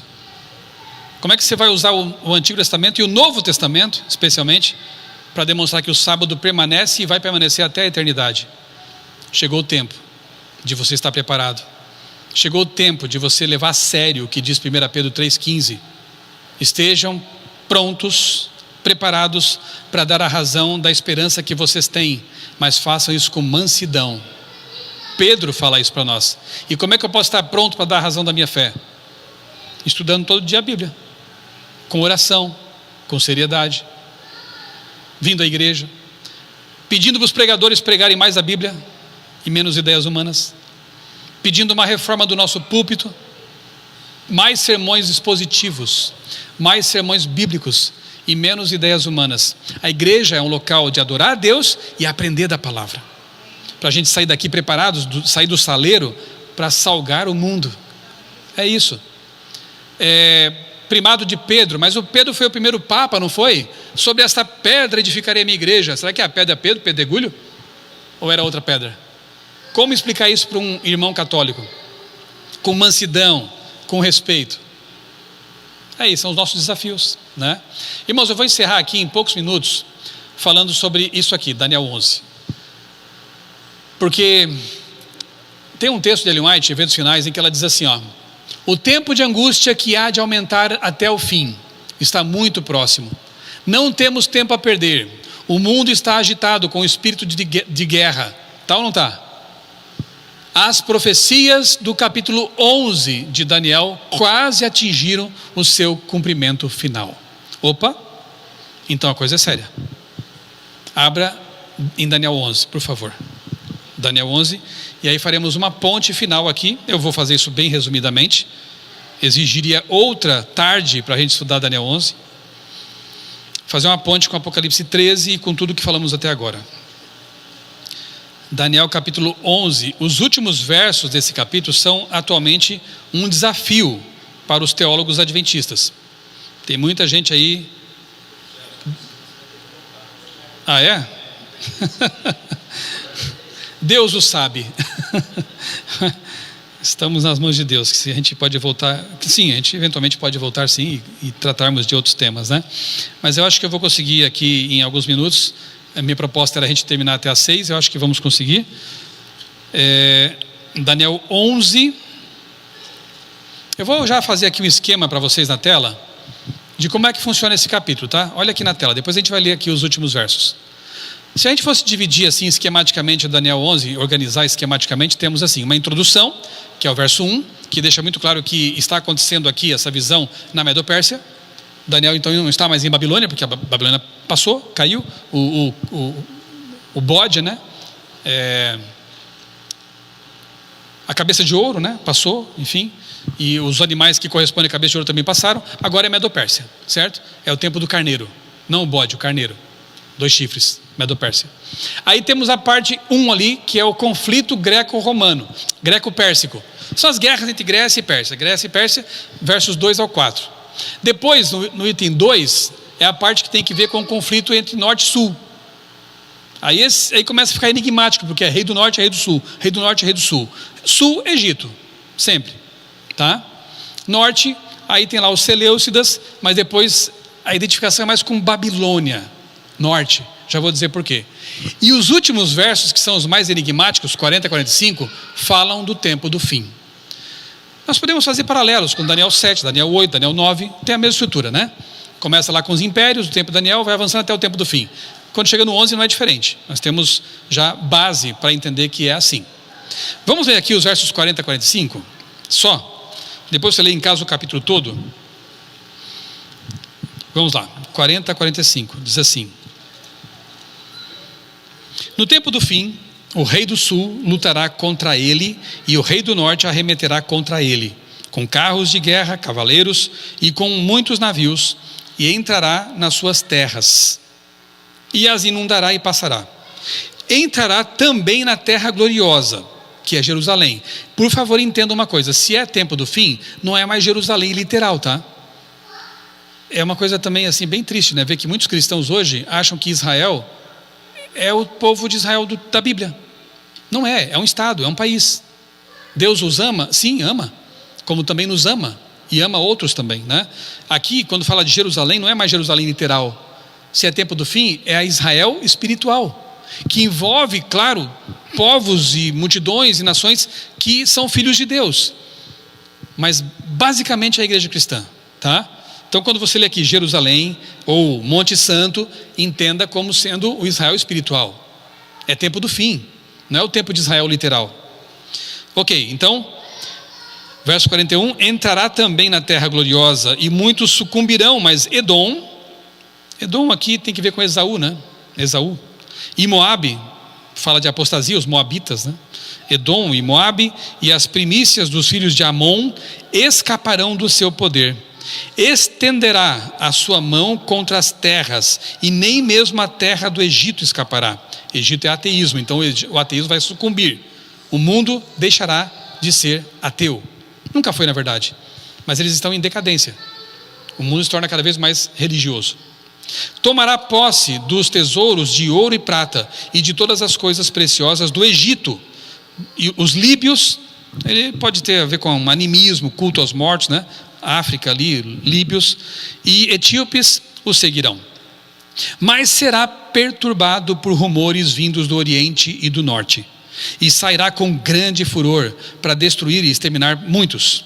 Armará suas tendas, o rei do norte, tá? Armará suas tendas palacianas entre o mar e o glorioso Monte Santo, mas chegará ao seu fim e não haverá quem o socorra. Entenderam tudo? Duvido. É bem enigmático mesmo, né? Tem muitas coisas que estão se cumprindo ainda, e profecias em andamento são bem difíceis de ser entendidas. Geralmente a gente entende quando elas se cumprem, né? Ou tendo se cumprido a gente vê, olha só, incrível, estava aqui e eu nunca tinha percebido. Então é uma dessas profecias, mas podemos entender algumas coisas, tá? Então, por exemplo, aqui, ó, no que diz respeito ao conflito norte-sul, a coisa é tão bem organizada no relato que parece que foi usado como uma espécie de símbolo mesmo, tá? Porque assim, o sul ataca o norte ataca o sul ataca o norte. Aí na sequência você tem o norte ataca o sul ataca o norte ataca o sul. É muito organizado o relato. Na história não foi assim tão organizadamente. Então, alguns teólogos entendem que seria uma construção mais tipológica ou simbólica, alguma coisa assim. No que tem que ver com o fim, o tempo do fim, nos versos que eu acabei de ler, olha só que interessante. A, o sul ataca o norte. B, o norte ataca o sul. Vitória sobre a terra gloriosa, o povo de Deus. A1, o norte ataca o sul se alia ao norte, na verdade ele é subjugado pelo norte, E eles então atacam o Monte Santo. E finalmente, graças a Deus, vitória do Altíssimo, fim do norte e do sul. Tá, mas ainda não ajudou muito, né? Essa explicação não ajudou muito, né? Vamos ver mais algumas coisinhas, né? A simetria pode indicar simbolismo. Ok. Norte e sul, quando fala assim, norte e sul, símbolo de totalidade, conflito mundial, envolvendo os extremos, né? Tem ali textos que sustentam isso. O mal vinha do norte sempre. O mal vinha do norte, o ataque contra o povo de Deus vinha do norte. Já vou explicar geograficamente como é que acontece isso, tá? Babilônia sempre atacou pelo norte. Mas se você tem a geografia na cabeça, você pode pensar assim, mas peraí, quanto eu saiba, Babilônia no mapa ficava a leste de Israel. Como que Babilônia ataca do norte, de modo que ela possa ser chamada de rei do norte? Já vou explicar com o mapa para vocês. Aqui está. Aqui embaixo, aqui, né, essa região aqui, não dá para apontar o laser porque é uma tela de LED, né? Mas aqui está Israel, ok? Está vendo Jerusalém? Samaria? Damasco? Pois bem, Damasco já é Síria, né? Mas aqui está Israel. Babilônia está lá, está vendo? Com Y, né? Lá, esse mapa aqui é em inglês. Babilônia está a leste de Jerusalém. Porém, quando Babilônia vinha para atacar a região de Israel, eles não vinham em linha reta porque teriam que atravessar o mar, o deserto da Arábia. Iam morrer todos, os soldados. Então eles iam para cima, ali costeando, né, os rios, Tigre, Eufrates, tinha água, tinha alimento. Chegavam lá em cima, eles desciam e atacavam a região de Israel. Por isso que o mal vinha do norte, ok? Está vendo a linha? Aquela linha, pode pegar a linha vermelha mesmo, ou a verde, né? A verde, olha lá, sobe, desce. O rei do norte, Babilônia. Rei do sul, Egito. Bem, agora entendidos de mapa, vejamos mais algumas coisas. Sul, poder humano sem Deus. Vários textos que indicam isso. Egito, então representa isso aí.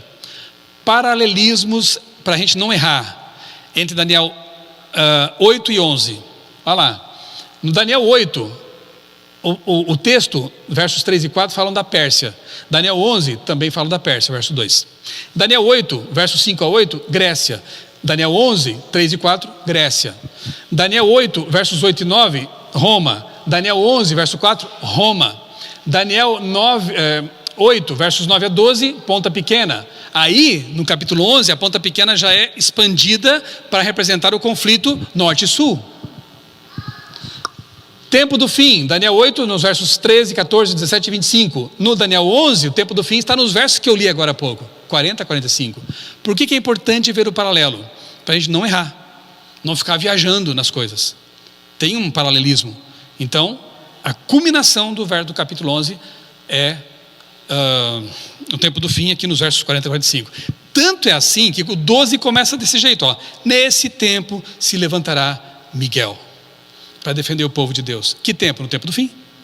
É quando Jesus vem para nos resgatar. Quando houver o fim dessa batalha entre poderes terrestres, né? Muito bem. Tempo do fim. Versos que eu li com vocês. O rei do sul ataca o rei do norte. 1798. Quem era o rei do sul então? Revolução Francesa. Prendem o Papa. Rei do sul ataca o rei do norte. Babilônia, papado. Ferida de morte com o general Berthier.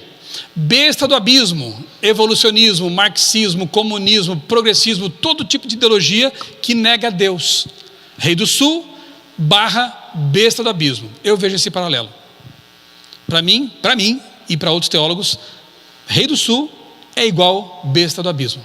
Assim como Babilônia, rei do norte, papado. Captou? Nós estamos vendo então uma batalha entre ideologias ateístas e um catolicismo tradicional. Acabei de falar disso para vocês. Cultura woke já encheu a paciência. Estão indo para onde? Babilônia.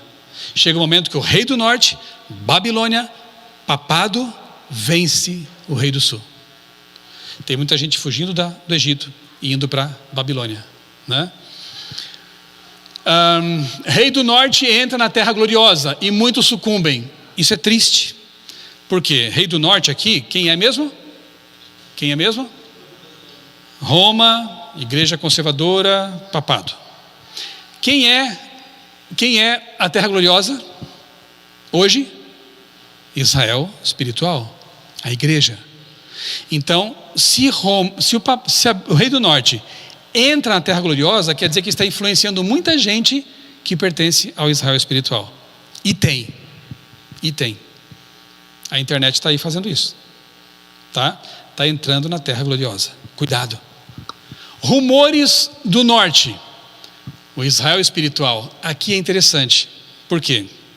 No relato, nós vemos assim, o rei do norte, chega um momento que ele vem com tanta força, que ele passa por Israel e vai dar lá na África. Viram? Lá na África. E ele detona com o rei do sul. Lá da África, portanto, abaixo de Israel, eles, o rei do norte, com os subjugados do sul, agora aliados, Ellen White fala de um laço de união universal, alguma coisa vai uni-los, para mim é o decreto dominical, já adiantando aqui, é outra aula. Estão lá embaixo, eles ouvem rumores vindo do norte, portanto Israel espiritual está localizado ao norte de onde eles estão nesse momento da profecia, o sul. Que rumores são esses? Nós cremos que é a chuva serôdia, o alto clamor final, quando a igreja desperta e começa a pregar e incomoda o rei do norte. Amém, louvado seja Deus. Esses rumores, essas vozes, essa voz poderosa é o último chamado de Deus por meio do seu povo à humanidade. E aí é quando eles tentam subir, armar suas tendas ali naquela região e são derrotados por Deus, porque nesse tempo se levantará Miguel e ele vai vencer por nós e ele vai derrotar essas confederações satânicas. E assim é tudo que eu posso dizer. É o que nos permite, por enquanto, vislumbrar nas profecias. Eu perguntei para o ChatGPT um negócio e eu fiquei satisfeito com a resposta dele. Eu acho que o ChatGPT se converteu. Eu perguntei, ChatGPT, existe relação entre o rei do sul e a besta do abismo? Olha o que ele respondeu. A besta do abismo de Apocalipse 11 e o rei do sul de Daniel 11, até dá para lembrar, né? 11, representam a mesma força secular ateísta que emergiu na história e continua sua influência no tempo do fim. Essa interpretação sugere que o embate final será entre o secularismo versus a religião autoritária, com o povo de Deus no meio desse conflito. Parabéns para o ChatGPT. Ele entendeu tudo. O ChatGPT é interessante, porque ele vai lá e busca nas literaturas. Ele sonda em segundos, milésimos de segundos, livros, artigos, capta, pega. Se você induzir a pergunta corretamente, ele responde corretamente. E aqui, eu achei muito bem construída a resposta.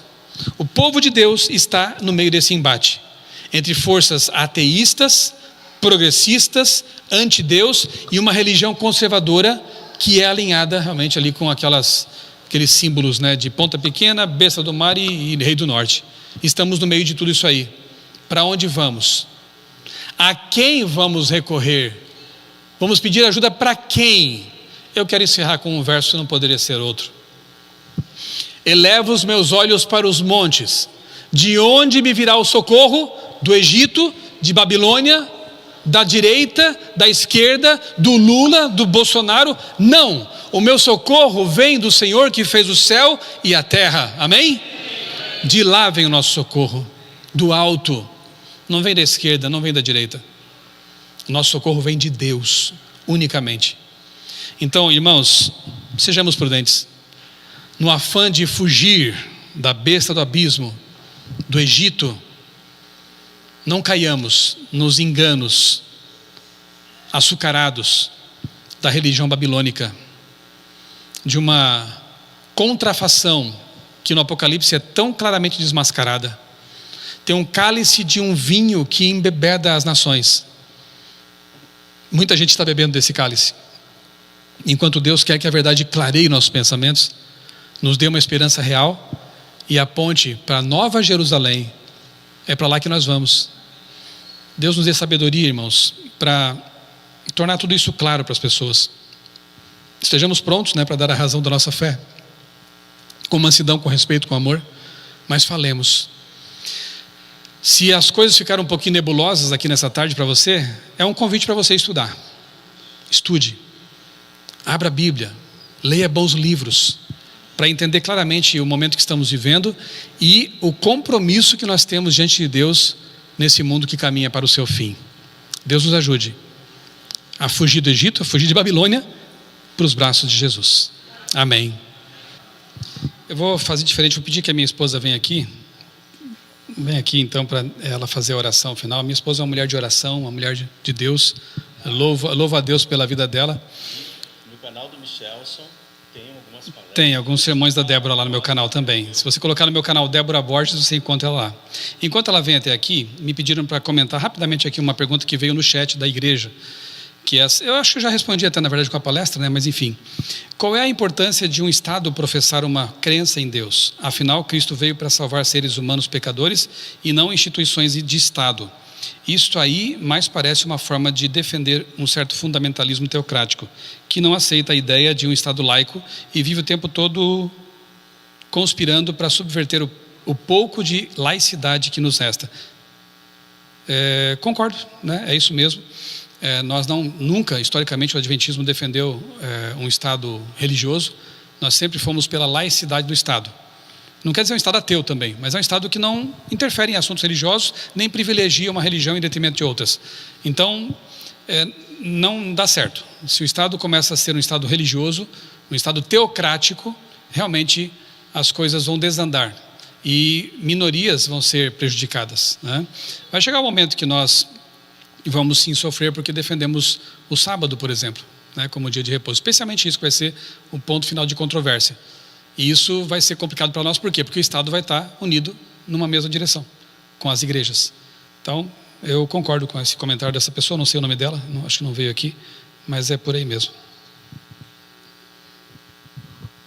Quero agradecer também esse sábado gostoso que nós passamos na casa dos nossos queridos irmãos, que nos receberam com tanto carinho. Foi muito bom e a gente fica com vontade de voltar, sim. Se Deus quiser. Na minha agenda, então vocês conseguiram. Se Deus quiser, Deus tem o dia preparado. Vamos nos levantar para falar com Deus?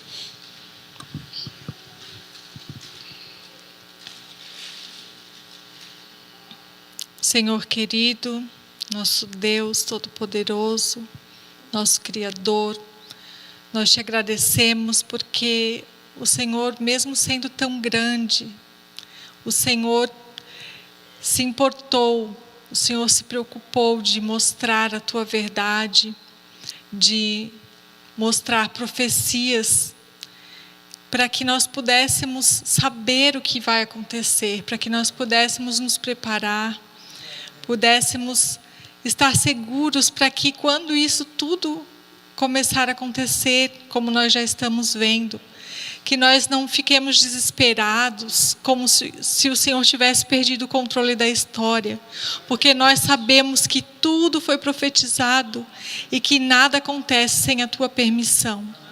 Senhor, acima de tudo, que na nossa vida, na vida de cada um que está aqui, nós possamos ver a tua direção, o teu Espírito Santo agir, que o nosso coração esteja em paz, mesmo que o mundo esteja atribulado, que nós vejamos guerras e tanta perseguição e tanto ódio, mas que o nosso coração esteja em paz, porque nós estamos seguros em tuas mãos, Senhor. Amém. Tu és o nosso Deus Todo-Poderoso e Tu vais cuidar de nós até o final. Amém. Nós estamos felizes, Senhor, por isso, pela Tua palavra, pelo Teu amor a cada dia. Amém.